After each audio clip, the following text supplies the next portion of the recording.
Hey, we're live. We're here. We're live. We are here. We're Hello. live. Hi Hello. to everybody. I don't know why I'm doing this, but I'm really excited. Why do we do anything? I When don't I ask know. myself on a daily basis, why do I do? So we finally wrapped up another series. I know. Have we? Exci- We've only done 2 actual series though so far, haven't we? Yes. Yes. Because we Is did it? Sword of Pagan in the middle. Yes. So we finished like a 5-book series, and then an individual book, and then a trilogy. But we didn't do a live show for Sword of Pagan because I got COVID. You did. I'm glad that you were okay though. I was like, it's a good reason to like not do a live show. Yeah. It was the most. Not that COVID is ever fun, but out of the 2 times I've had it, it was definitely the worst time. Not fun. I've only had COVID once, thankfully, and I was almost like I got long COVID and ended up in hospital, so I don't need that again. Although I feel like it'll happen again, just because I travel a lot and people are just gross. You know? Hello. If anyone can hear noise in the background, I turned my washer on a spin before the live, and No, you can't pause it. yeah, I can't pause it. Although it said the spin was supposed to last 9 minutes, I put it on at 10:02, and it's now got 4 minutes left. So make that make sense. That makes no sense. So Well, that's like me trying to do maths, if I'm honest. should we start with ratings? Like, what did you rate it? I can do. I feel like you're not going to agree with me, but I gave it 4 stars. Oh no! Yeah. Well, it's still a good rating. I give it 5. I thought you would have. When you were messaging me telling me that you were crying during the workday, I was like, that's a 5 star. I mean, Chloe, the lovely persistent bookworm, wow, that is loud. Did warn me that it was going to be sad, but I knew it was going to be sad. I didn't expect, because of the type of book that it was. I thought in my brain, I thought that I'd prepared myself for any potential sadness, because, like I said to you before we came live, I kept telling myself every time someone left the house or went to a meeting or anything like that, that like they're gonna die, like something bad's gonna happen, or they're gonna get seriously injured. Something bad's gonna happen. But then when bad things happened, I was like, oh, this hurts. Ow, I did not expect this to hurt this much.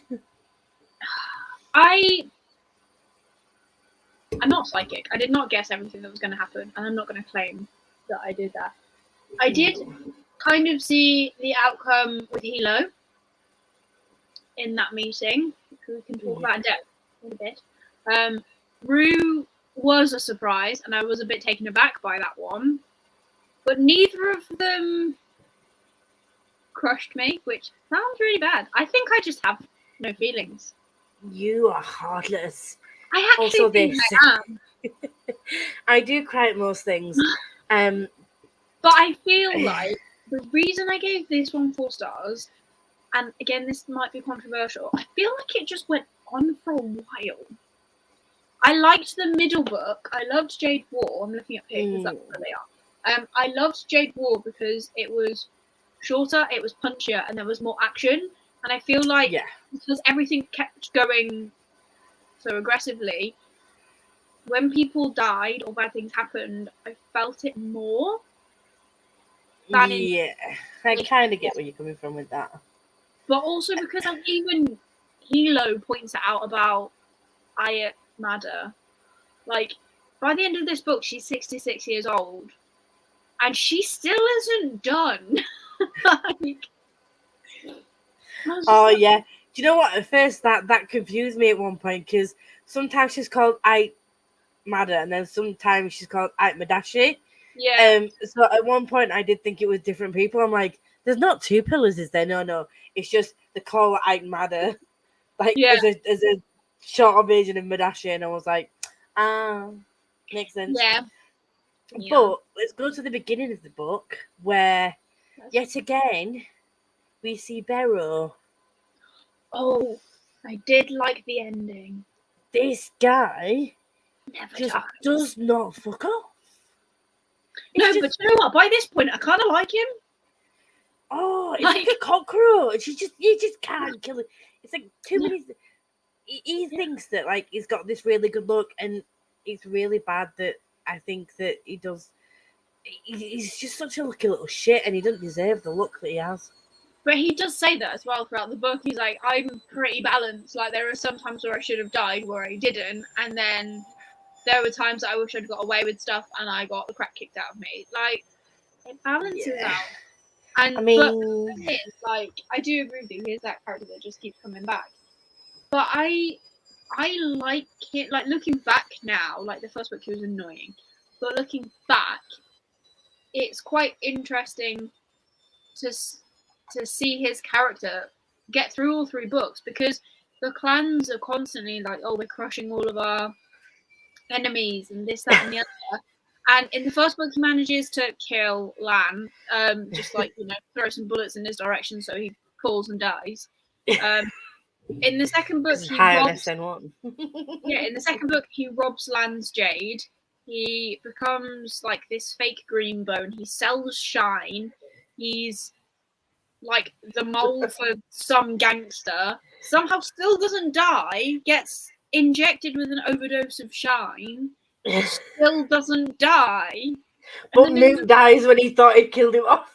To be fair, that was funny. That was quite funny.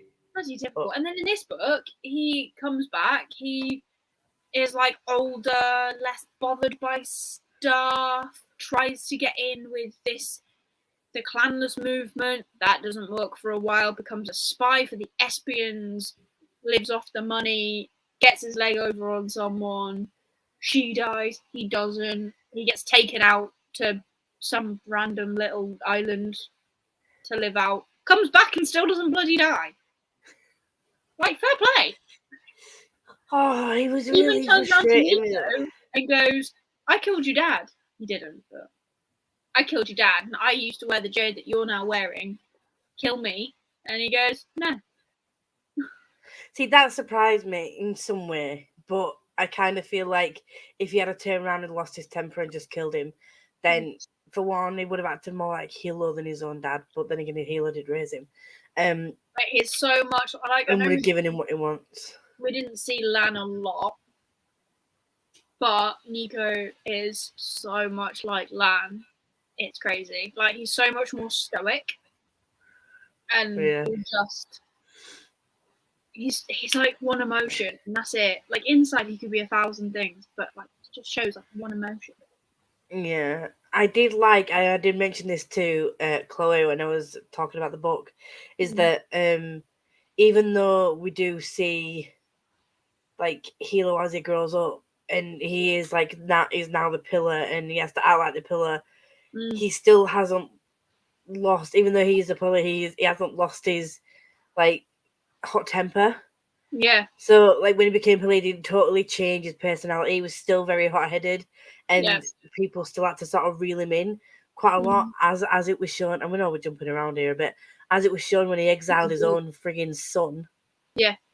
Well, didn't exile, was like, don't come back, you're not part of the family, like, I'm done if you walk out the door, which is exactly what he did to Andon. Like, if you choose not to wear Jade, you're gone. Yeah. But I just loved Andon. Andon is my favourite character in this series, definitely. Andon and Hilo were my favourite characters. I like Andon and Nico were mine because I liked, and Rude to an extent. He was stupid, but Rude to an extent. But I like Andon's character arc. Like, he even says it at the end of the book. Like, he learned to be in the clan in his own way, and he didn't follow the traditional path.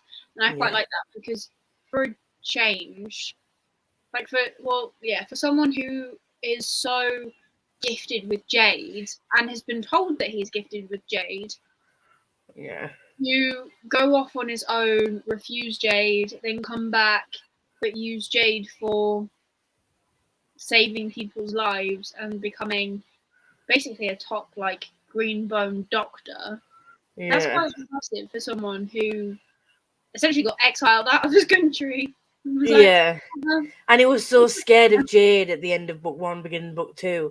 Like the reason he didn't want to be a Jade warrior is because he was scared of using Jade and becoming like his mum and getting the itches and all that kind of stuff.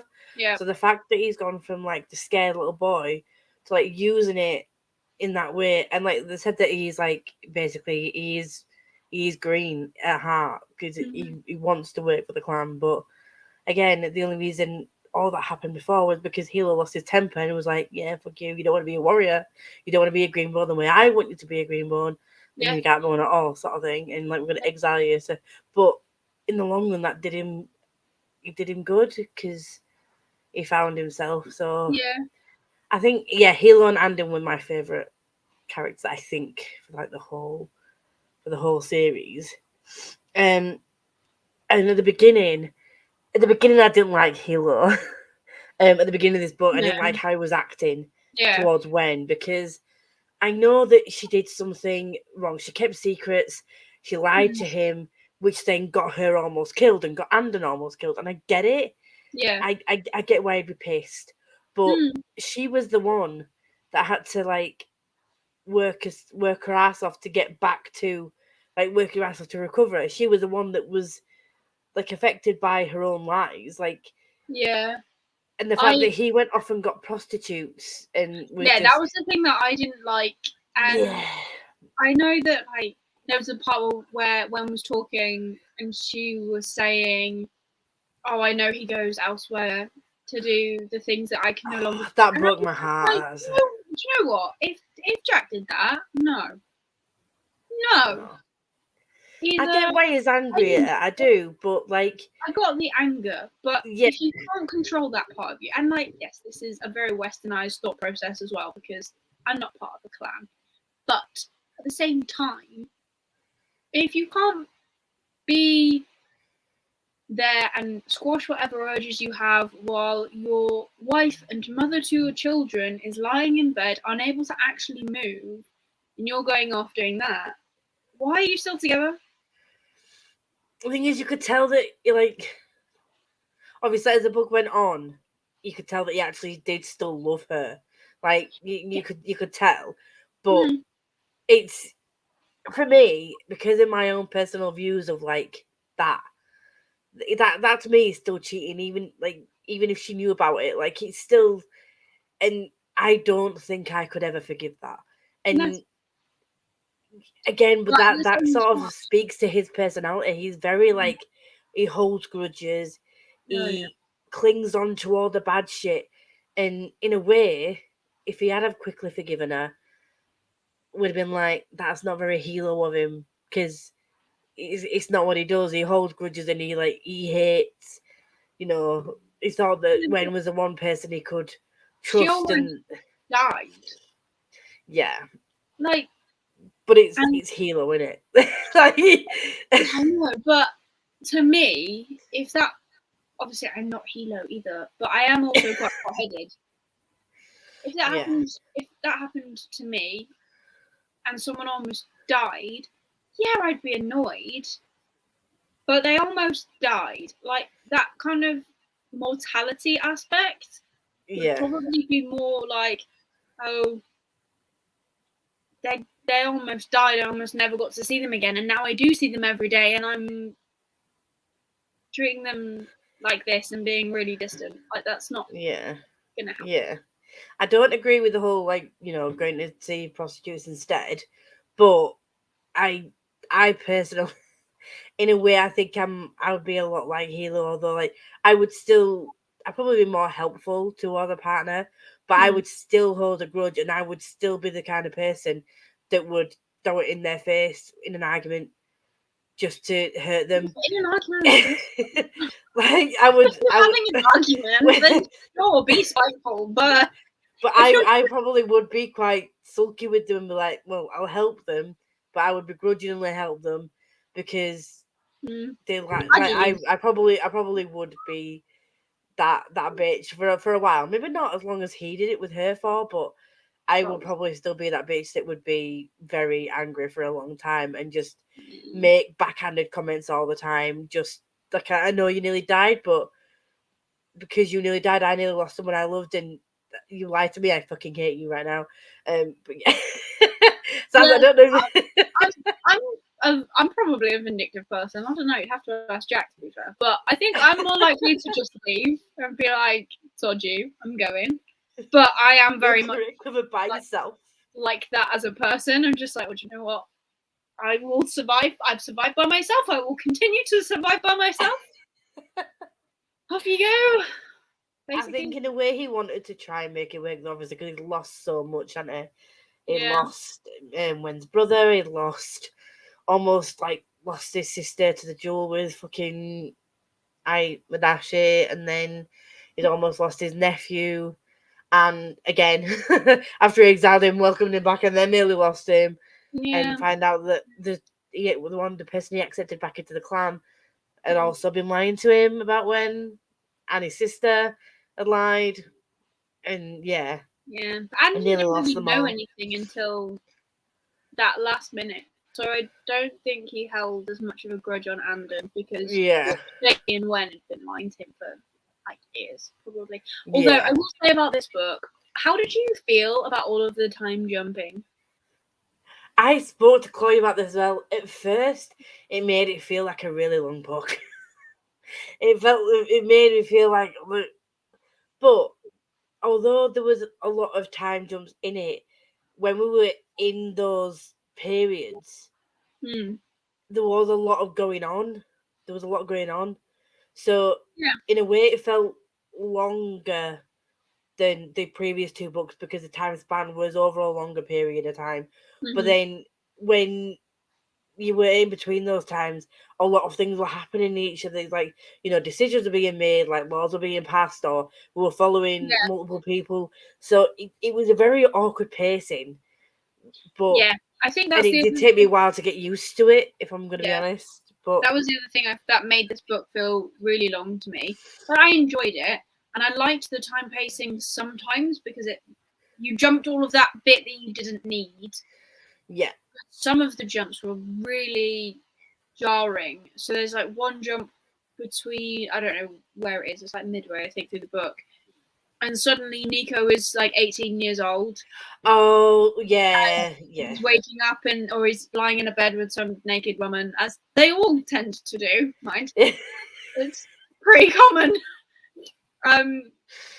Like sexual favors and just these rendezvous, just to like, bang, here they are. Yeah. Someone's taking their bits out of their trousers and just that scene as well with Anden and Remy. He just unzipped his trousers and I was like, I thought he was gonna chop it off. I thought Andy was gonna go full on like green bone, like you disrespected me, but then he didn't. He was just like. Then I love how the way that it was described is that he had like the bit, like, like he acted like Hilo, like he had the energy and like he can present himself. I don't know how to describe it. I don't know the word, but him and then squeezed. I was like, but he was very much like he's gone from being this very weak feeling sort of young boy, to being like I know that I'm not gonna go as far as Hilo would do in these situations, but he has like the call behaviors, the call attitude, and then he was just kind of like, no, like put it away, like you're gonna do what I say you're gonna do, and that I loved Anden for that. That was like the best. I'm like, well, okay. Yeah, there was a lot of that. But like there were aspects of it were, especially that scene. For that, it was just like, yeah, we're gonna whip it out, and it's just gonna flop. And I was like, like, jeez.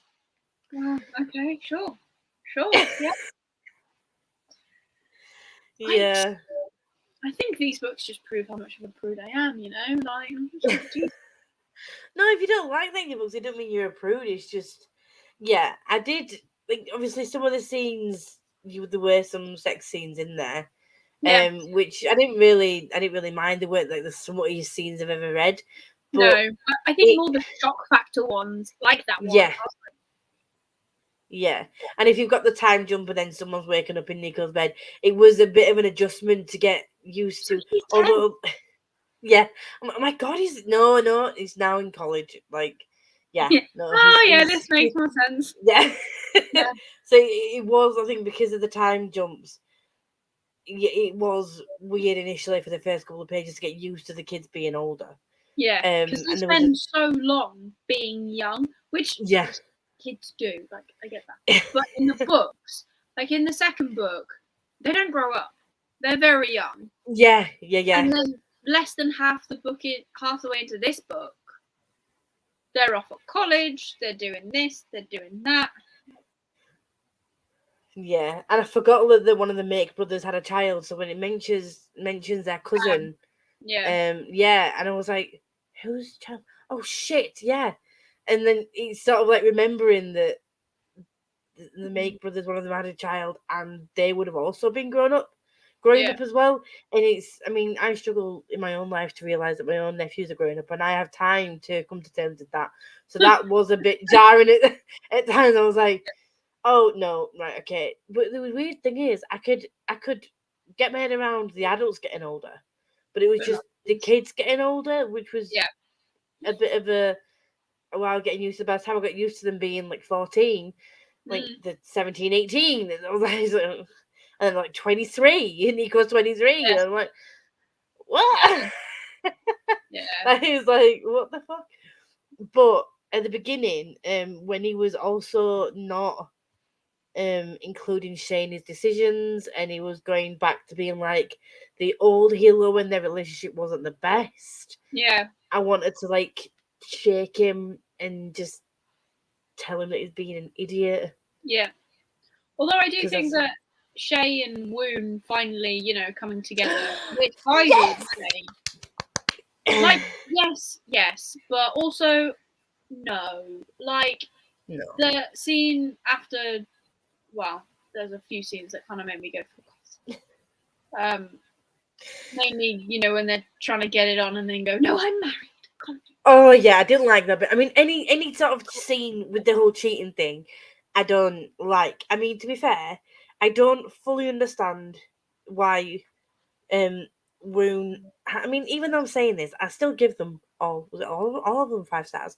But I still don't understand why Woon had to get married before, and then just for her to go through the trauma of the miscarriages, just for him to then be like, I'm still in love with Shay, and then the whole marriage breakup. I don't fully understand where that whole thing had to happen, because it wasn't long after the whole in book 2 when she found out her boyfriend was a traitor.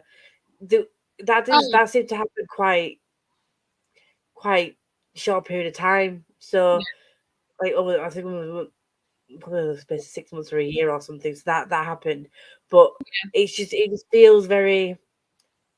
I don't know. It did feel very much like because she couldn't have kids, he sort of his mind started wandering back to Shay, because then she suddenly realised how she felt for him. Yeah, I think that was more it. Like in book 2, he was like, I can't work with you anymore. I'm not going to say why, because you should know why. Why did men do that? Why? Like, I can't do this. Why? I can't tell you because you should know. No! Words are great. Words are great. But that whole, like, I couldn't work with you, and she's like, no, stay. And then, obviously, in this book, I don't know, something happened to her. She got hurt. And that was why. Maybe. And she called him, and his wife picks up, going, "Who's this?" And she was like, "Oh, it's me, Shay. I need your husband. I need your husband. Get your own person." Yeah, I can't remember the situation where she did that. But yeah.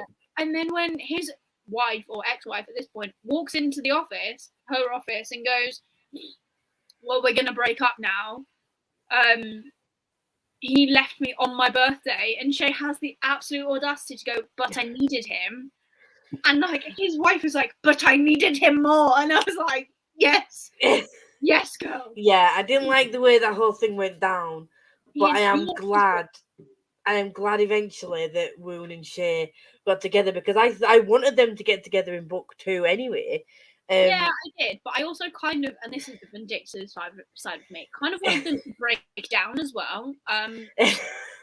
Purely because, like, Shay was like, "Oh, I didn't do this to take your man," and she said that's even worse. Makes you a terrible person. Like, you didn't even do this on purpose. You were just flitting around.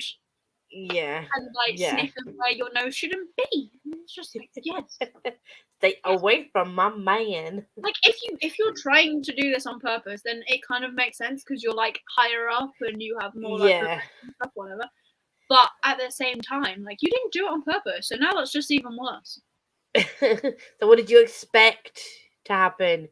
You knew that he's always had feelings for you. And so you when came you then say multiple times. Physically, not even like hinting, like full on kissing action and all sorts. Like no. Hilo sensed it from the freaking door. Oh, I know. I mean, in a way, I would love to have like the whole perception thing, but then in other ways, I wouldn't, because I would not want to perceive or be able to perceive what my neighbours are doing. But like in other ways, I would love to be able to perceive when people are lying to me, like so I know when people are lying. Yeah. Like that bit of the whole Jade powers would be great, and obviously the strength. Yeah, I want lightness so I can throw myself off a building and like fly down. Yeah, that's amazing. I want the strength and the agility and like that kind of side of it, and yeah, it would be great to have the perception and all that kind of stuff. But then again, the other side is like you'd constantly be trying to like put your aura out to people, like put your feels out for people, and yeah, you'd get a bit paranoid about everybody and everything, which is probably why all of them are paranoid. Yeah, I don't trust anybody. I wouldn't be a good greenbone because I don't like physical activity. I'm lazy, and they train so hard. And I have done martial arts for a large portion of my life. Yeah. And oh my gosh. I mean, for me, as I've said to my friends many a time, I love fighting. Like, but in a controlled in a controlled space. So I used to do Thai boxing for about 3 or 4 years, and then I carried it on when I went to uni. And there was a I'm gonna put this going down for a second. There was a training drill that we used to do where like you'd partner up, one person would lay on the floor, you'd do a V sit up, and then your partner would hit you on the stomach with a big kick pad. Obviously, because how else would you train? And like it's supposed to like strengthen your stomach muscles, like and give you like some. Doesn't? And it's supposed to like give you some like toning and it was like a toning and stamina exercise. But yeah, and then you'd do a V sit up again, and then they hit you on the stomach when you'd flatten down, like they hit you on the stomach. But it didn't hurt. But I just feel like it was fun to do. And I loved sparring with people. Like getting hit and hitting people was just fun in a controlled environment. I love hitting people. In a controlled environment. Yeah, like, no, I get that. My favourite thing to do was like when I had a really bad day at uni and really need to like just release some aggressive energy, we just go and punch a punch bag for half an hour and like punch and kick all my aggression out. So I can kind of, and it's quite addictive after a while, like because it's a great way to release energy without hurting people. So I think if you already enjoy that and then you're put in a position where you can hurt people that are really bad, even though they're not the best people, but if like you kind of like there's too. I think wrongly. Like I'm not advocating this behavior at all. I think I could easily hurt people if they hurt people. Like 100%. Like I could. And again, I don't own it, but I could. And I don't think I'd feel bad about it. Like anybody hurts anyone I care about, I would hurt them. And if I could get away with it, I won't bothered. I mean, I have. I'm not saying on the internet that I've battered everyone, but I have self-defended myself, and I have punched someone who would not leave me alone in the face. And they then got the message and left me alone. I mean, I've hit people on behalf of my friends before. Oh no! But that was when I was drunk and I had no inhibitions. The only thing that stops me is the fact that I'm scared that I would get arrested and like it would affect my jobs. That's the only thing that holds me back. I was like 15 and I did get told off, and the school did call home to my mum, and my mum went, "Why did you do it?" And I told her why I did it. She told the school. Well, she told him to leave. Oh no, this was me as an adult. Like this was. Oh no, I haven't hit anyone as an adult, but I don't really integrate. I chased a guy up the road.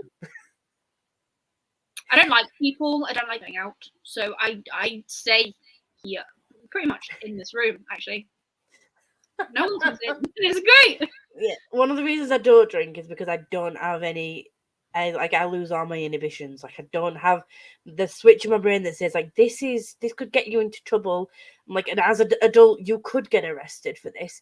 I'm very much, but this guy was like being aggressive and like saying nasty things to my friend, who like he was calling like a horse face and stuff, and she was just because she was used to people taking the mick out of the way she looked, even though she was stunning, and she was like, "Oh, I'm used to it. It's fine." And I was like, "You don't have to be used to this." And then I, being the person like in my brain, I was like, "Fuck it, I can fight." I'm coming for you. I'm like, "Do you dare come for my friend?" And he was like, "Who are you?" And I was like, "Fuck." You're worse nightmare. Not condoning violence, guys, but I'm just saying, I have that protective instinct. I did it when I was a kid with my sister. People like, cause we're mixed race, but I look white and she looks black. Yeah. So we come from a council estate, and where we were the only mixed race family in the whole council estate, people would follow her up the road shouting the N-word at her all the time. She would sit and take it, and I'd be the one that I feel like I'm hero.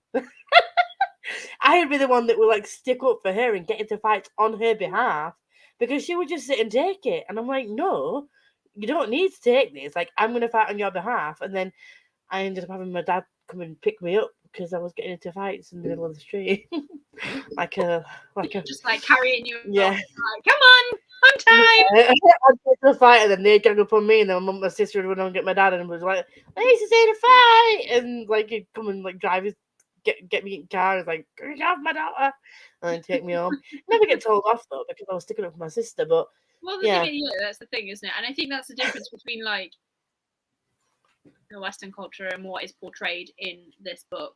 To segue back for reading. Yeah, just reading. We've segued a little bit, but it's fine. I do that all the time. Bit chaotic, me.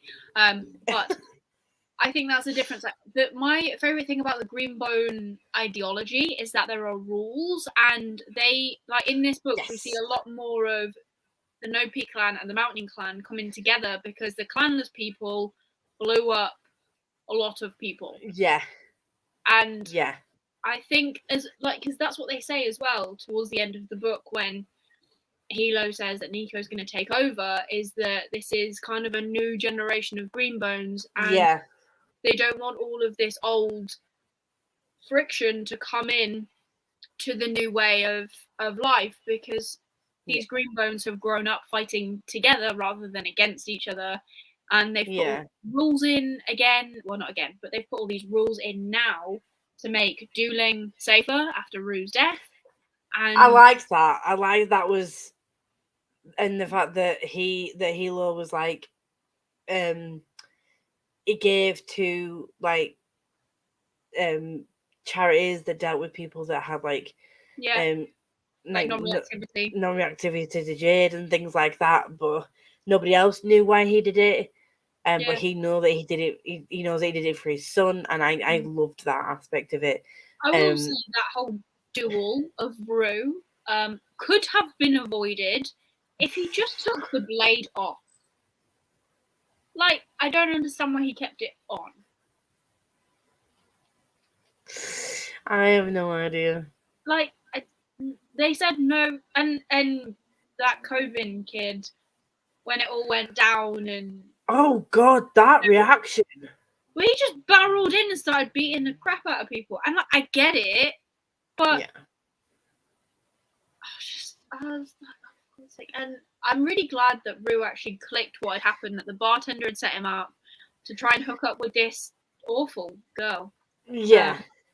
And then obviously her again, like that ideology of we're not together, but you're my woman. Like, Oh. what does Well, that mean? apparently they were saying like he didn't get the memo or something that she wasn't his anymore. But then she admitted that she was that she was getting with him to make him jealous. Like Because that she was a loves toxic relationship anyway. But like that whole thing, and then I didn't expect him to crush her throat though. Like when he went and grabbed this. that boy was psychotic. Like he needed help. You know, like They all need help. They all but need a therapist. well, yeah, they all need a therapist, but they don't all need like anger help. Like Mm. I was just like, that is an overkill for many reasons, but okay, sure. And the way he was like, you sending Dano back, you will tell everyone that I didn't do this, and Yeah, that was more out of fear, and you can tell that was more out of fear because he knew that because Rue had died on Mountain Territory, that they would assume that it was their fault, and that Hilo would just rampage like he did when Lan was killed. Do you know what I mean? Like no questions asked, especially with it being his son. Like you could tell that if it wasn't spread, like the real thing that happened wasn't and Barrett still gets out alive. Who are you? I am nobody. Nobody. Right, well, nobody. Who takes that as an answer? Right, nobody. They won't accept it from someone from the mountain clan, but they'll accept it from a nobody. I'm like, do you not think that the way that they say that their perception was supposed to be heightened? Beryl can't have been that good at hiding how he was feeling in that moment, like the guilt and stuff that he was clearly starting to feel by his actions. Barrett feels things though. But he was starting to feel that, like, that's why he warned Rue that the girl was using him because he felt bad for him. So I feel like in certain aspects, he was starting to feel that some of his actions did have consequences that weren't really fair. Yeah. And at that point, I sort of thought, oh, maybe he's turning over a new leaf. And I was like, no, he's not. No. So I'm nobody. I did like at the end, very end, because I had to check when, obviously skipping ahead a bit again, but when Andon gets in the cab and he's like, oh, my cab driver has got like dark skin and he's crooked face, and I was like, right. And I carried on reading, and they were like, yeah, I could tell you some stories about the clan, I've done stuff, and I was like, is this what I think it is? Went back and reread the paragraph, and I went, yeah, that is still Barrow. Okay, he got sober then. Because Nico walks into his room, takes all that information about being an Espion mole, gives him loads of money, and Barrow goes, yeah, I killed your dad, and I did this, and I did that, you should kill me. And he goes, just take the money and be sober. Or kill yourself, I don't really care which. But here you go. And he got himself so, like, I don't understand what his drive is. He clearly doesn't want to die. And he knows that, like, I don't think he wants to die by his own hand. He wants a Greenbone to kill him. That is very... He's just sadistic. Yeah.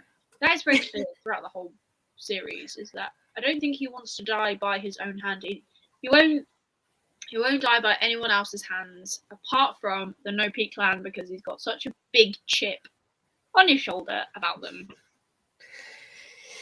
Yeah, so speaking of that whole situation, when we find out, obviously, he slept with Emma and that she was working with the Espenians and that she was working with the Clanless. Was it Clanless? No, not Espenians. Working with the Clanless, and that she was gonna, this big thing was gonna go down. And she kind of, by the way she was acting, thought that she weren't gonna come out alive. Yeah, because in Barrow's section, he went, I didn't even have to use a condom. And I was like, wow. Yeah, that was the one thing that came into his mind, is that he finally got his end away and didn't have to use any protection, which for me, I was like, is that really the first thing that comes to your mind? That she clearly thought she was going to die because she didn't have to use protection. I was like, okay, you really are an asshole. Yeah. But I didn't like her anyway. To be fair, if they had got together, it would have been quite toxic. But that whole situation, another situation where I thought Hilo was just going to be dead. That I think there was a situation that also made me feel pretty sad, and I think I cried at that bit too, or like got a little bit. For a while, because him and Woom disappear for a while after that bombing. Yes, yeah, and I think I actually wrote. This is a point where I actually started typing on my phone because I forgot where my notebook was. So I was just like, let's open OneNote and type in some notes here. So, what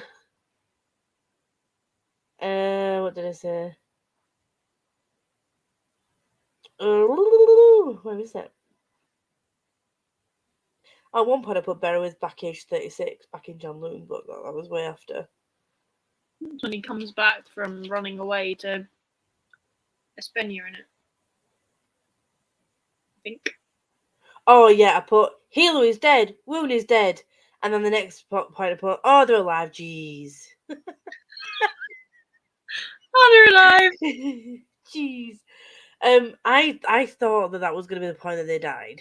Yeah. But then, look, I'm Madashi at that point, who, like, she's stabbed in the neck, and that bitch just jumps out of a fucking window, and just when that whole thing was just like, no. And then Jade finds her in the thing.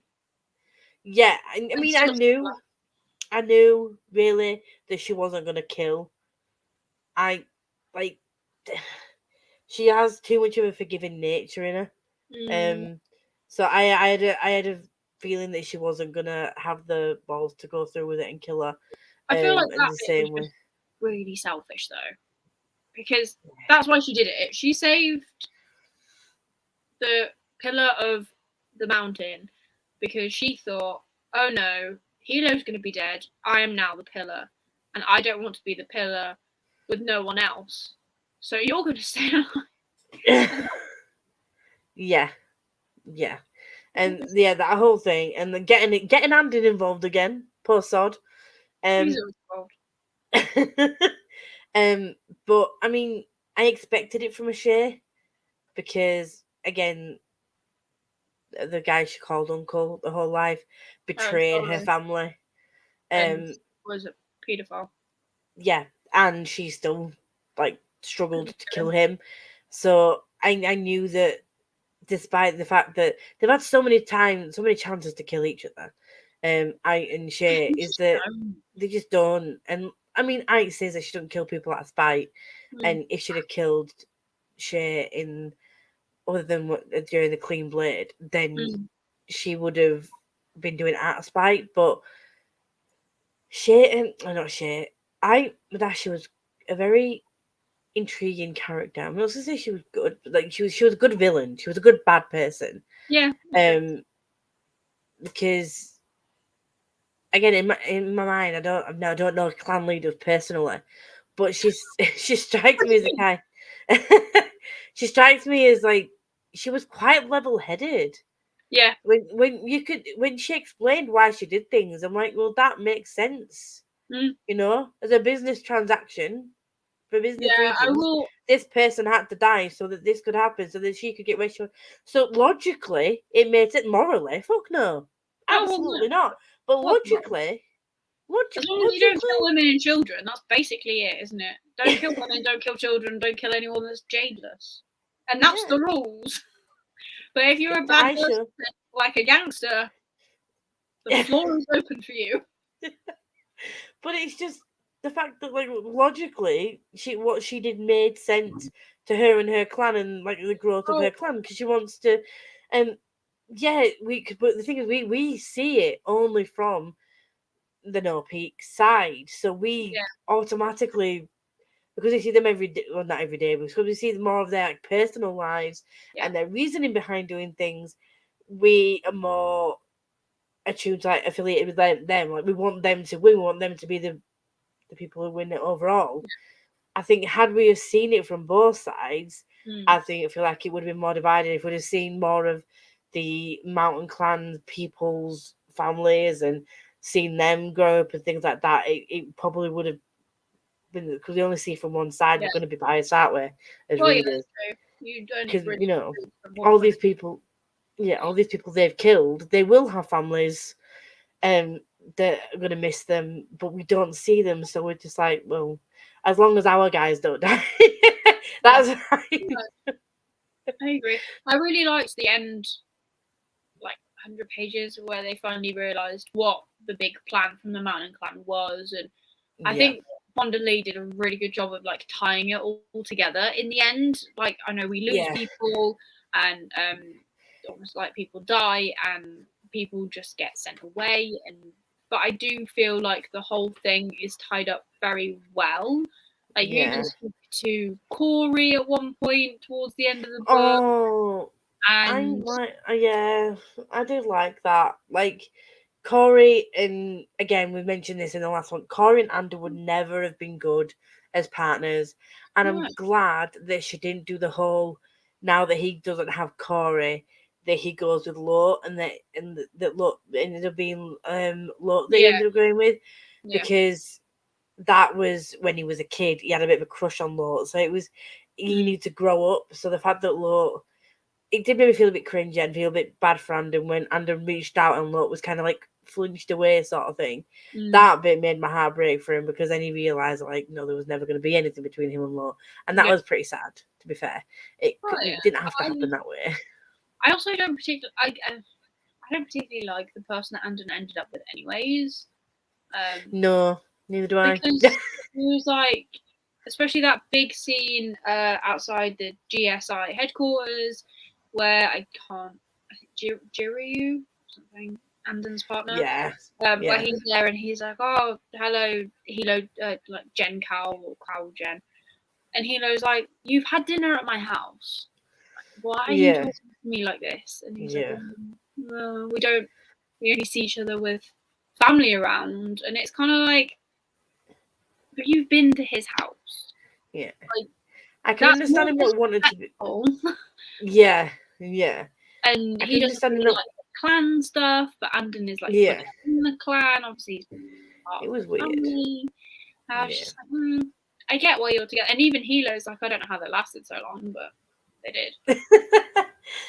But yeah, I don't understand. Like, I understand not wanting to be part of the clan stuff. Like, when Shay was originally with the other guy that ended up betraying her anyway, like a knobber, he didn't really want to be part of the clan stuff. He had his own thing going on. He was a professor, lecturer, whatever, and it was fine.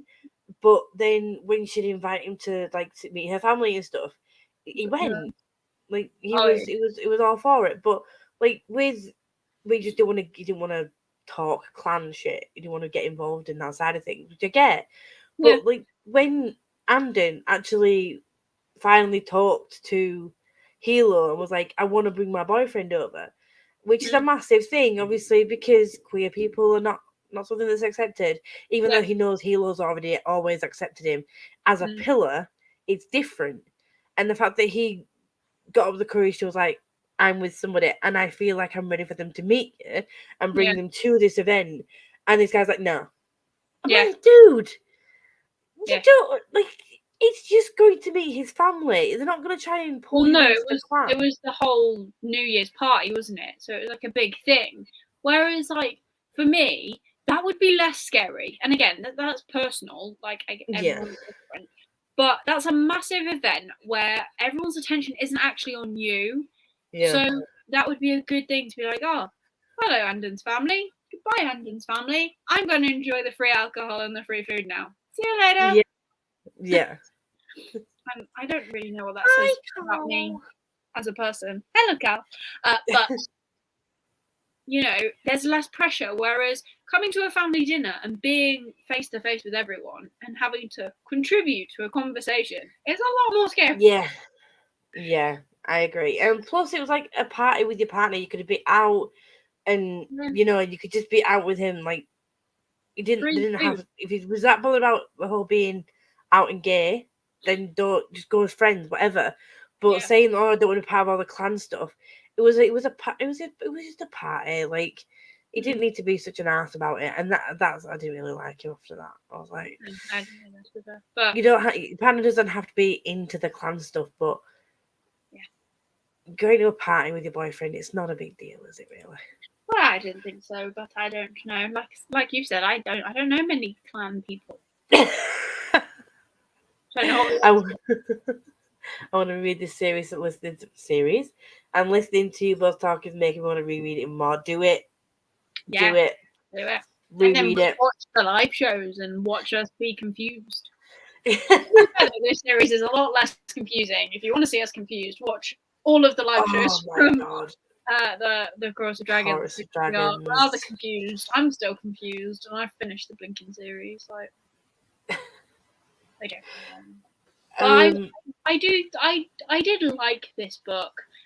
I did enjoy the pacing. It's not my favourite out of the three. I definitely think that if I hadn't have come to the live show unprepared for the first book, as in not finishing it because I'm useless, then the first book could have also been a 5-star, because I feel like I was more impacted by Lan's death and all the stuff that happens in the second book. Like, I was physically like, Wen cannot die. Whereas in this book, I was just annoyed at people. The thing is, like, I do like that Fonda Lee is not scared to kill off people. I did like the finality of death in this series. Yeah. There was none of that. No resurrection. Other than Aimadashi, who just doesn't fucking die. Yeah, I'm going to change my name, and I'm such and such, and I'm God of Thunder, and... No, yeah. So, like, the fact that when people die, they are dead. Whether I like it or not that they are dead, it's fine. Yeah, I do like that. She's not scared of, like, causing her character some pain. Yeah. But also, I don't like that she causes so much pain. I like that, though, because, like, an author that actually makes me... Like, Barrow is a good example. Barrow annoyed me in the first book, but by the end of it, I was, like, pretty impressed with, like, his whole journey. An author that can make you impressed by someone who's rather annoying is pretty good, you know? Yeah. I mean, it is kind of impressive how he doesn't die. Again, he's like a cockroach. Him and Aimadashi would work well together because none of them can fucking die. They always seem to come out, not unscathed, but they recover from everything that they do. Yeah, they get away with stuff. Is more it, but yeah, I'm glad to see it. Well, I know the series isn't done. I know there's like some audiobooks. Is there? Or they're the short stories, like the Jam Moon Setter is one, and then I think there's another one coming out. I know it's available on Audible. So there's like other little things. Might have to read them. I'm glad that the whole series is done. Also, the other death that we didn't actually talk about was Make Charles. I was just looking at my notes. Then that was a shock. That came out of left field. I didn't see it happening, but when he came to Remy and was like, "Dude, I want some green. Like, I'm fed up of being a nobody. Give me tasks, and I will do them." I was like, "You know what? Maybe he's finally cracked. Maybe this is it. Maybe this is it for him." But when he actually like got given his Jade, and then flipped the switch on everyone, and then just killed everyone, I was like, still a no peak. Good on you. See, that whole thing was just like when he was exiled and he killed his wife or wife to be. Like when he called Hilo and there was this big emergency, I thought it was going to be a case of like the Mountain Clan had attacked. And yes, no, I didn't realize it was toxic. But I understand the reasoning. They're having an argument. They were toxic together as it was, anyways. You could tell that. Your partner comes round and says, "I'm shagging someone else. I'm leaving. We're engaged, but I've been doing this for I don't even know how long. See you later, mate." Yeah. If you've got anger issues, like I can understand how you get from A to B, you know? Yeah, like they're both round each other up. Yeah, and you could tell that when people, like, I think you mentioned it before this happened, that when Meg Tara originally said he was going to get married, they were like, oh, to her, like, and they already knew that they were bad for each other, but it was like how that, you know, they were both fists, like they were both part of the clan, they'd naturally been drawn together, like whatever, They're like both I get bad. it. Like, I think that was the other thing as well, because that happens in real life. Like attracts like, and sometimes toxic attracts toxic, and it's not always just one person's fault. Yeah. And they just kind of collide, and then problems happen. Obviously. Yeah, because she was quite feisty, and it wasn't a case of he just started hitting her and like he beat her. It was a case he battered him just as much. got in a fight. They actually got in a fight, and then he lost his shit and pulled a knife. And then, yeah, she was obviously then fighting for her life, but I don't think it started like that, you know. Yeah, and then he was like, "I can't kill you." Yeah, I'm glad he didn't. I'm glad he didn't. Again, that shows that he's human. Because as much as he knows that what Tad did was wrong, it's his brother, and that had like me I had a lump in my throat at that bit where he was just like, I can't lose another brother, like I can't. That was horrible to read, because I was just like, yeah. It was the line that he said to Andon, where he was like, "I'm glad you didn't become a fist, or you weren't." Yeah, I'm glad you didn't become a fist, Andy, because I couldn't lose another brother. Yeah. Because it shows that, like, although he's a hothead and for some people he does hold grudges, when it comes to protecting people he cares about, he knows that, you know, he knew the whole situation was a toxic situation anyway. He knew that he had mentioned that Tar out of the brothers was the one that was always like quick to anger, and you know, he was always the one that was like ready for a fight. Yeah, he was always the one that was very much this first talk later kind of thing out of the brothers. So, and he had to. There were a couple of occasions where he sort of forgot for a second that Heel was Pillar and the way that he would talk to him. He had to sort of like warn him to like chill. And that was mentioned intermittently throughout the books, that he constantly had to like tell Tar to like calm down. And so we already knew what kind of personality he had. And then but we also knew, you could tell that, you know, he loved him. So he's lost. Was it Makewen? Yeah. He lost his other brother.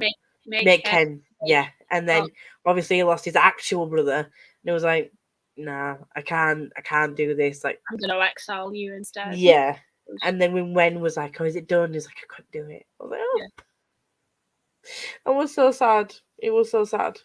It was sad, but I also liked how we saw Tar go and kill everyone before we got the backstory of Andon going to meet up with him. Yes, we just got out of hand. Poor Massey being wet, they won't sort it out, so we need to sort it out. And I was like, yeah. See, I didn't know what they were going to do, because obviously, Helo had said to Andon, "They're our allies until I say otherwise," and now I say otherwise, and then it just cut to like something else. I was like, "So what are you gonna do?"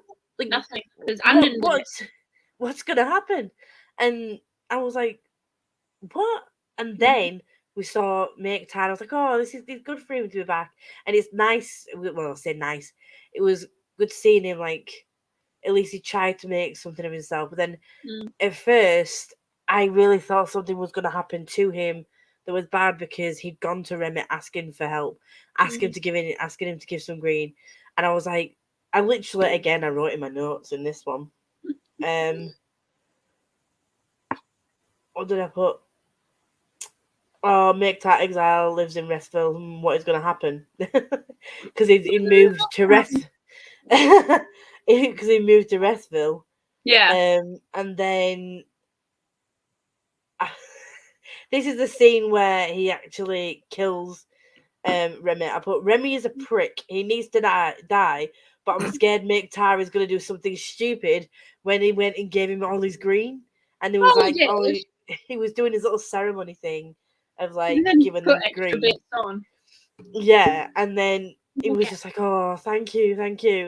and then all of a sudden it was just like a grabbing his throat, and I was like, no. And then What the fuck? Yes. That was sad, but I kind of saw that coming. I love that Corey like rocks up as well. Like when he's in prison, Corey rocks up going, "Why did you tell them everything? I couldn't have used it to get you off." And I was like, "Dude, this is why you will not make it in January. Just not it. You're not green enough. You don't understand. See, this is very much like, although it's really strange, you forget that the way that they live their lives is very like traditional and old school. And that like Espenia and that whole place is very much like they see the way that the No Peak clan live, and the Mountain clan is very old school and traditional, and that they need to get with the times and be less like that and be more open and things like that. And it's easy to forget that that's not the way that everyone thinks until you go to somewhere like Espenia, and then they were like, it's money before I show kind of thing. It was money before. We don't do that. Yeah, it's kind of, it's easy to forget that that's not generally the way they live. It's like a small place in the grand scheme of things that live like this, and that they have to get with the times, and like use film, like that introduction of like the film aspect of it, and like how Hilo is very much like not wanting to promote the clans in that way because he feels like it's beneath them, and he feels like it's not like a bit of a sellout kind of thing. And that whole thing, again, it was that sort of reminded me that it's a very traditional way of thinking. It's a very old school view. And it was like, no, it reminded me of like old people like, oh, kids these days with the mobile phones and the tea. It was like, I'm not going to create a film or create an advert. I'm like, I'm going to create an advert. There's positive PR for the clan. Oh, I'm going to get an advert. People holding hands wearing green. And Shay actually trying to like get this actor to work for him so that they could like. Yeah. That whole thing was a bit just not. I don't know the word for it, but it was just they use an old school clan ways of acting, like but it's just out of courage, like bribing him or trying to force him to give up this actor so that he could act for them instead. Yeah. It's like he's gonna come and work for the clan. Yeah. And then they get kidnapped. Oh yeah. And I was just like, yeah. And they're like, Wayne, go. And they're like, oh, we're gonna kill everyone else. And I was like, yeah, brilliant, nice, cool.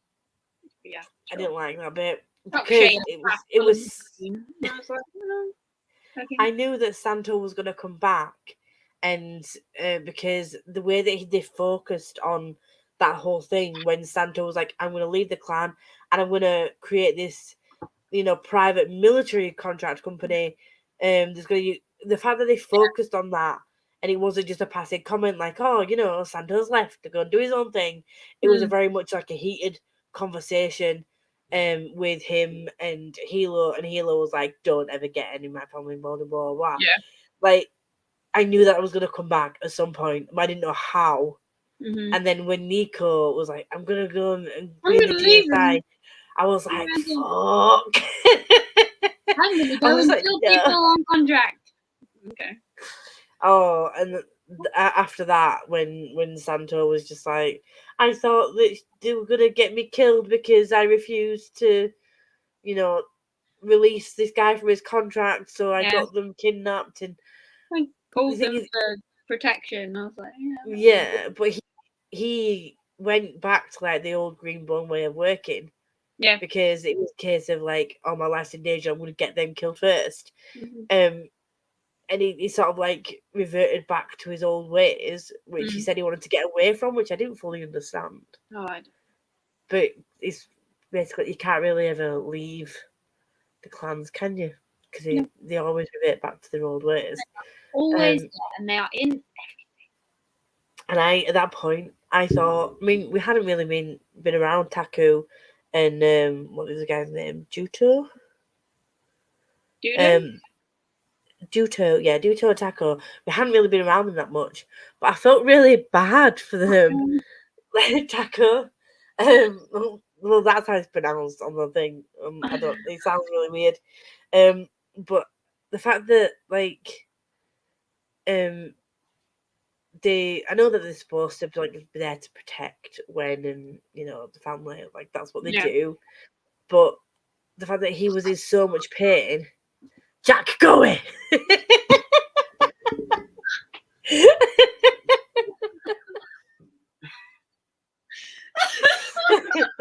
You disturb the peace, gentlemen. East the bunny away. At least the bunny you away.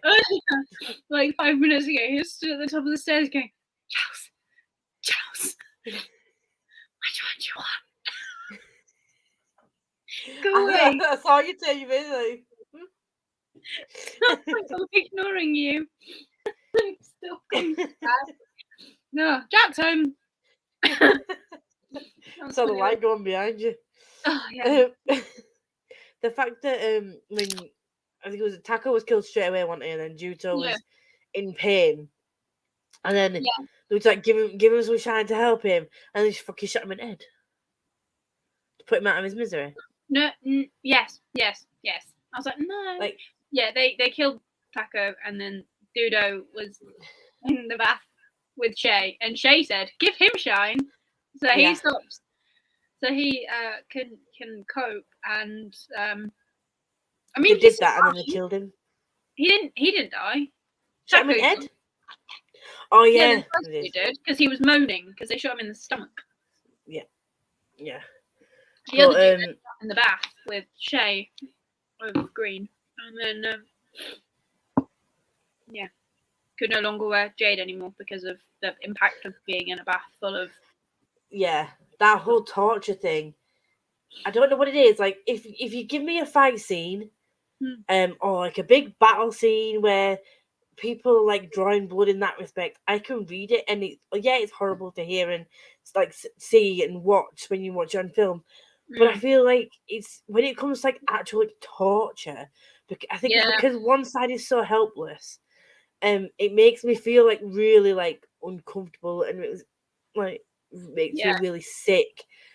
The whole dipping her in pouring Jade on her and then pulling her out and then injecting her with shine, that whole thing, it just made me feel really it was disturbing. Yeah, I mean, I have never read torture scenes like Joe Abercrombie. Oh God, no! They're horrific. But I think because I read him first, I really am heartless. I don't really think these had such an impact, because I think it's more to do with the fact that putting someone into Jade, then taking them out, shooting them up with basically a drug, and then asking them questions, that isn't one. It's not realistic because people don't have a Jade thing. So it's easier for me to separate from. But when it's something like Joe Abercrombie, where fingernails and teeth and it makes my jaw that has a bigger impact, because that's actually tortured things that people do, and I think maybe that's the difference. I don't know, or maybe I am just heartless, probably. I mean, for me, it's just because I don't know if it impacts me more because I listen to audiobooks a lot. Maybe. And when she was pleading for them to stop, and she was like, "No, no more," the way that the narrator made the voice crack and that whole thing, it just made me feel really sick. I'm like, please just leave her the fuck alone. She doesn't need anymore.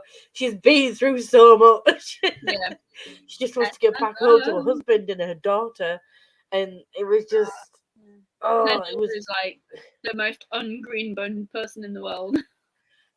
The fact that they've learned from the mistakes and they didn't force her, but the fact that Shay thought she was weak for being so gentle, and she's like, "What have I done wrong that she's not greenbone? She's not strong greenbone?" And I'm just like, Shay, Like, what the fuck? Therapy. Like, it's nothing you've done. She's just a gentle child. Like, Yeah. but the fact that they acknowledged that later on, and she realised it wasn't a bad thing that she was that way, and that she just let her do her own thing.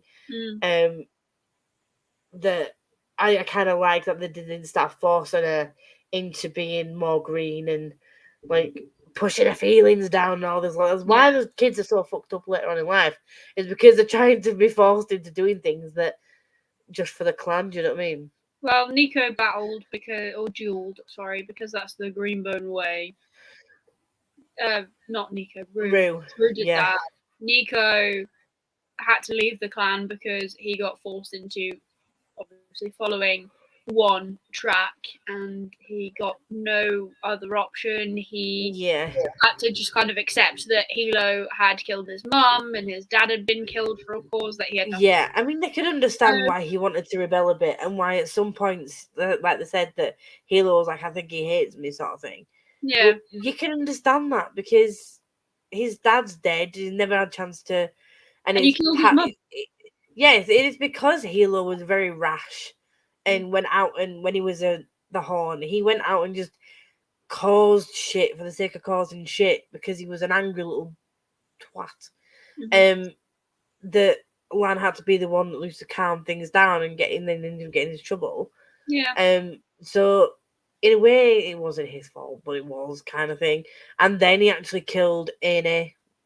So again, and then telling, it's just, I don't know. I can understand why he was very much like, I need to see what else there is out there, like a different way of living this greenbone life, because I've not really had a chance to spread my wings.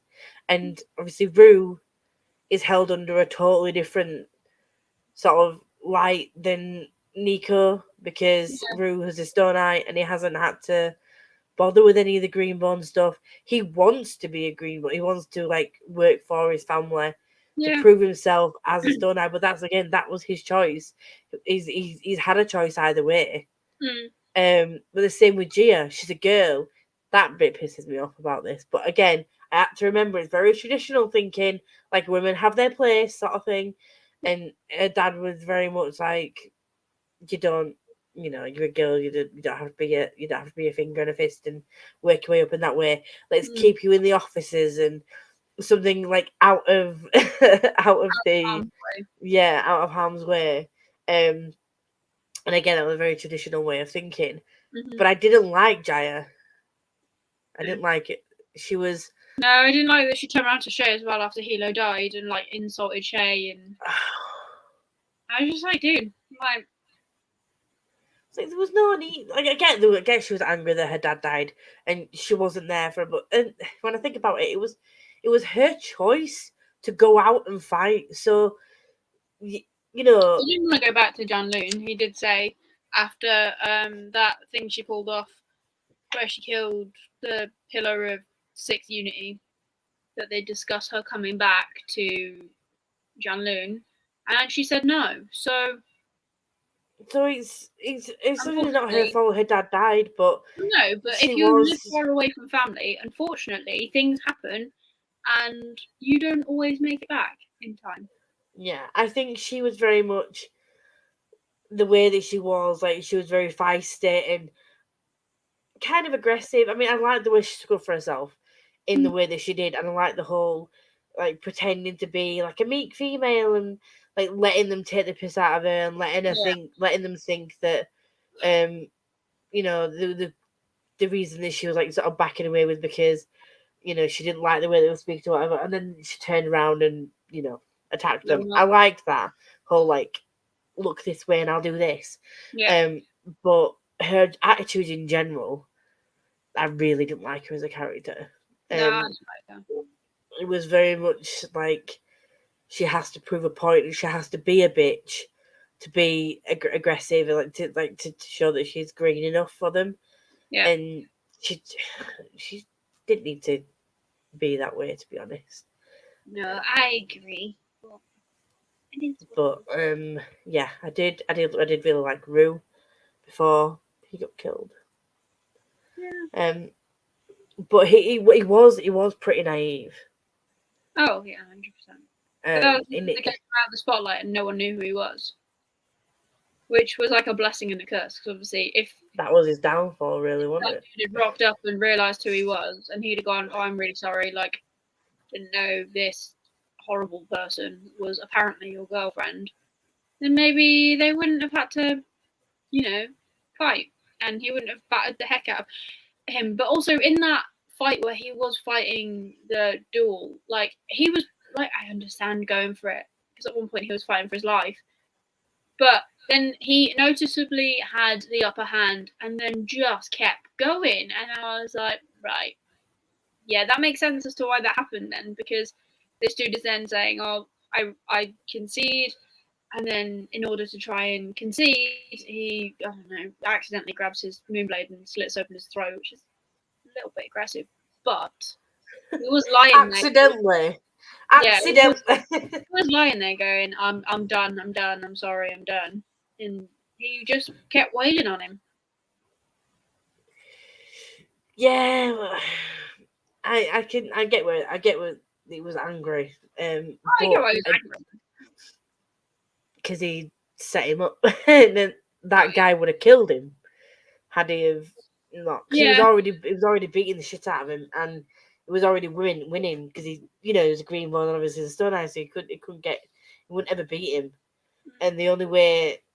No, I mean the other dude, the dude that killed him in the end. That's why he asked for a clean blade with the guy that betrayed him. Yeah. But his so-called friend was a prick. Useless. But he isn't from a clan, so he didn't understand the way of things. He didn't understand. Like he should have been more mindful about the fact that he was going into mountain territory. But if he's never had to worry about that sort of stuff, then why would he? He was very active in the fact that he was like anti-clan, wasn't he? But he hasn't been part of a clan, but he was very anti-clan anyway. So I think that and he wasn't quiet about the fact that Rue was who he was. So he kind of, and he's in a way he did sort of like tease Rue for like, oh come on, you can't live by the clan rules all the time, and they're all so old and outdated. So, and he just seemed a bit of like one of those uppity pricks that I wouldn't really not have been friends with in college or university. Like, it's just. Yeah. I mean, you can have your opinion, and I get that, but it's just very overly opinionated, and I didn't like him. Yeah. But when, I think that's all the notes I wrote. Oh, when Nico came back after leaving, when Rue had sadly moved on to the other life, when he came back and chopped off his own ear. Oh, he didn't. He just tried to. No, he did. No, they say he had stitches where he'd cut the cartilage, but his ear was still there. I thought he'd. No, he stops him before he does it. Grabs the knife and lowers it and holds the scarf against his head where he almost cut. I missed that bit totally, but I listened to it on audio. I thought he'd slit through his ear and then he against his head to stop the bleeding. He cut some of the cartilage, but Hilo stops his arm and goes, "You can come back." Right. Okay. Yeah. Well, attempts to chop off his own ear. Too. And Rue slaps it. Not Rue. Wen slaps him because she's like 3 years. It's fair. Like, dude, he was in the middle of freaking nowhere. Like, where's he gonna find paper? Let alone a post box, No, that's fair though. You don't leave the people who raised you. And then I feel like he had the right to, because neither of these people were his parents. Yes, they raised him, but they didn't have to. The reason he doesn't have parents, or one of the parents, is he doesn't kill Lan. The reason he doesn't have a mother is because Hilo killed her. Because he thought he knew what was best for this kid. Like, I get they couldn't come to an agreement, and he was annoyed about the fact that Nico wasn't going to go to Greenbone School, and she was going to run off with the kid. But It was her kid. He just felt entitled to Nico because he was also Lan's kid, but Lan wasn't there anymore. So I don't know, because I kind of understand it. Because at the end of the day, like, yes, they raised him, and yes, he's appreciative of it because he comes back and he works hard. But they weren't his real parents. So. You are a bad influence. You'd be the one that'd be like, "Come on, leave with me." I don't lure people with candy into a van. That's not what I do. I just think like, he had a right to go and hate everyone for a bit for being like, well, you know, killed off my parental unit. Yeah, he didn't. I don't know, but the whole him leaving and then Halo being like, "Oh yes," when we seen him at the airport, like, and then sending people to watch him. Yeah, but we knew that was going to happen because he was like, not going to let you do this, and then I'm just like, don't do to him what you did to me. And he went, oh, I love that, and in like sticking up for his nephew. Well, yeah, kind of don't nephew. do what you did to me. You just sent him off to a spin where he didn't speak the bloody language, and went, off you go. Enjoy. Try and buy yourself. I feel like this one was harsher though, although he did sort of like, yeah, I feel like the way that he treated Nico was a lot harsher. Yeah, because he literally was just like, he's not my son, and well, he wasn't. Yeah, no. I can understand that my viewpoint is obviously not the same as most people, but it's not you're wrong. Not wrong. It's not the biology, it's the people who raised it, your parents. I mean, I've had both, and I wouldn't say that either way is great sometimes. Like, but I agree with the people that raise you like are your family, but at the same time, you expect 18-year-olds to go off the rails. Yeah, but I mean, leaving for 3 years and not even writing to say I'm okay, I'm alive. In the middle of a forest. The scene literally says he's lying in the snow for 3 days. There's no paper there. For 3 days out of 3 years. Well, that's the only part we saw. Well, he might have been in many forests for many days. I feel like when he was back at camp, but he did write to Rue. Exactly. He didn't write to his freaking parents. Everyone else was mad at him and disowning him. I wouldn't write to people mad at me. I don't believe. No, you're wrong. That is offensive. I am entitled to my own opinion. Thank you very much. You're wrong. You're not wrong. I am just heartless and less mushy than most people are. And but you had my upbringing, you would be the same. Actually, that's not true because my best mate also had the same upbringing, and she is the mushy side, and I am the let's just cut everyone off side. I mean, in certain situations, I can understand the whole cutting people off thing, but I just feel like, you know, he held out an olive branch in a way. It was like, well, did he? Yeah, it was kind of like, I'm not exiling you, really. Like, here's your money. Use these numbers in an emergency if you need us. So, like saying, which you didn't do. But it was like, yeah, I'm here for you. If you need me, I'm here. But I'm way over here. But yes, he tried in his own way. I'll hear you if you shout. Fair enough. And the last thing I wrote was, typed. The last thing was like 26 years. Yeah, 26, wasn't it? When Shay was reading the newspaper about Wiles' charges. And all that bullshit. After finding out that this, I can't remember what it was called. This thing that was, yeah, that you and blah, blah, blah.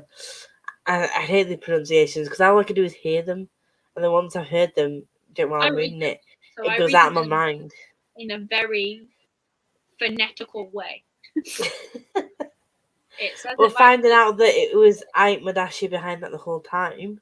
She's just honestly, do you know what? I have a very begrudging respect for that woman because, like, she planned, like, it wasn't good stuff, obviously. Like, she was gonna become head of this jade mining crazy place, but like that was years of planning.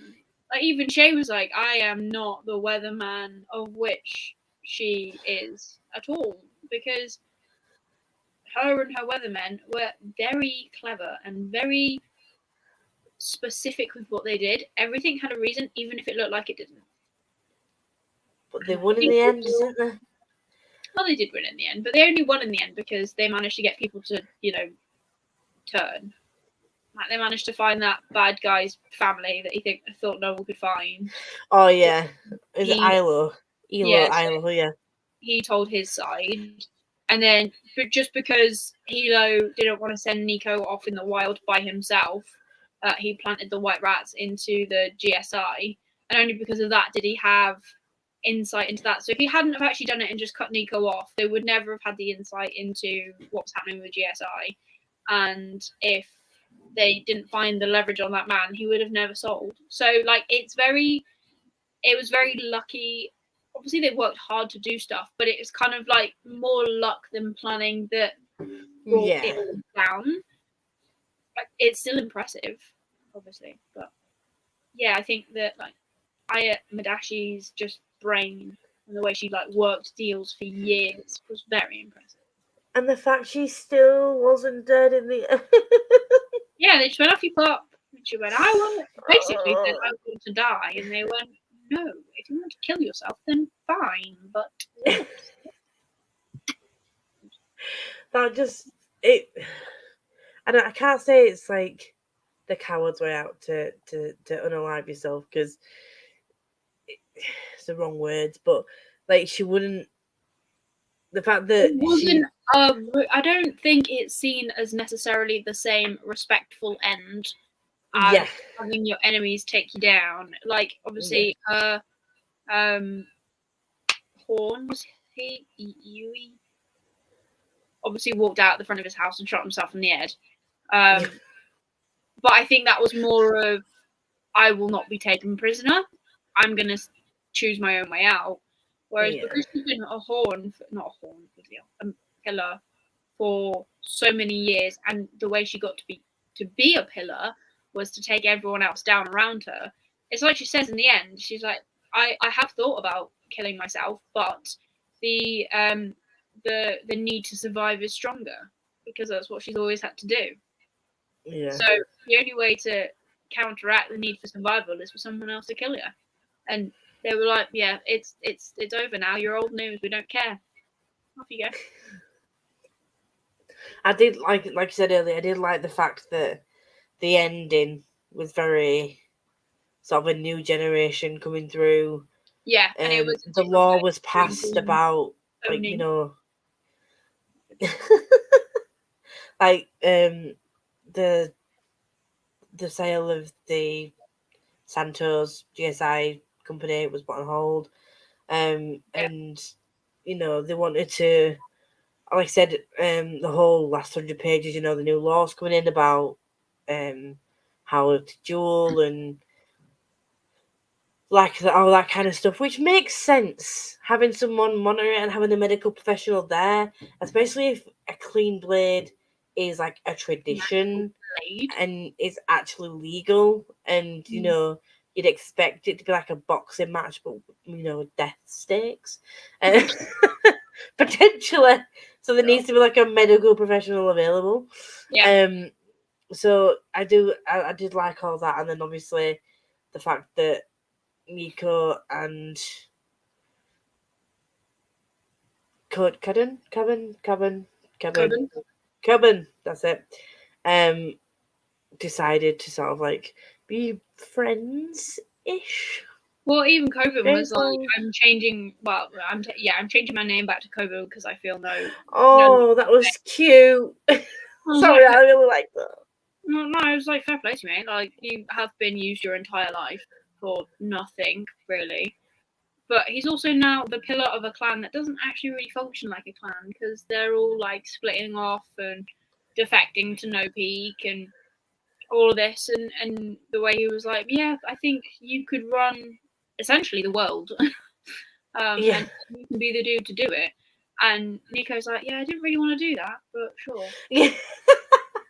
Because you also don't want to do this, and you're actually stepping down, kind of like a wimp. Yeah, so Nico having most of the power. Yeah. Like, in the grand scheme of things, might be better for No Peak in the long run, but after leaving the whole Greenmon clan or situation, because he didn't want to be part of the clan, coming back and then being the pillar. Yeah. It's like people are thrust into these positions that they don't really want. Well, Hilo didn't want to be the pillar. Shay didn't really want to be Weatherman. Hilo only wanted to be Horn. Lan didn't really want to be pillar either. Madashi was like the only person that was like, you know what, I really want this job and I'm going to kill everyone for it. Yeah. Then she wanted to run the world, and obviously it kind of doesn't work. And Rue wanted to be part of the Greenbone clans, but couldn't because he was a stunner. So it was all just, it's all crazy.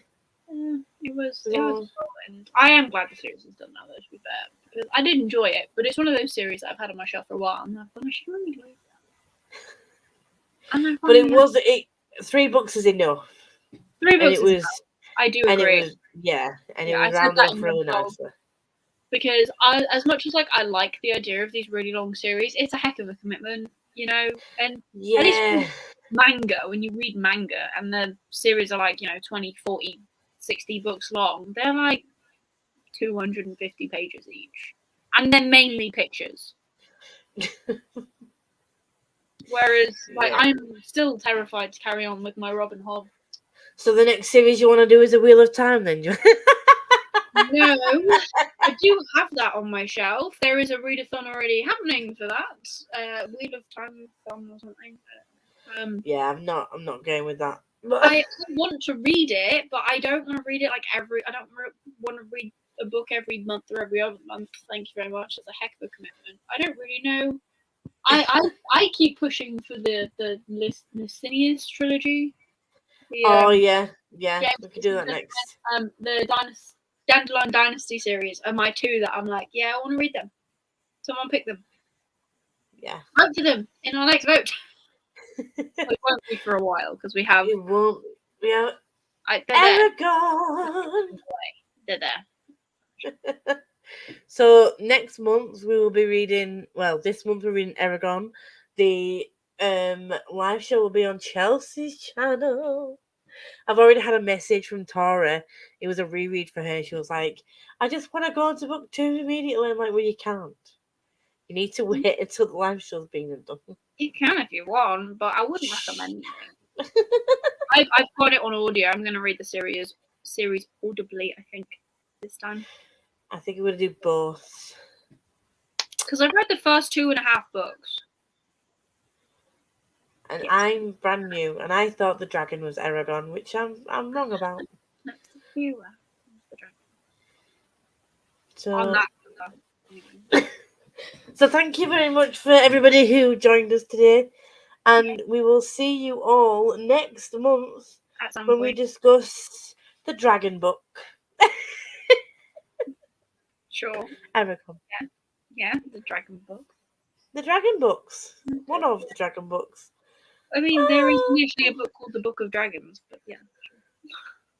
There's the dragon book. Eragon. The thing in the series. Bye.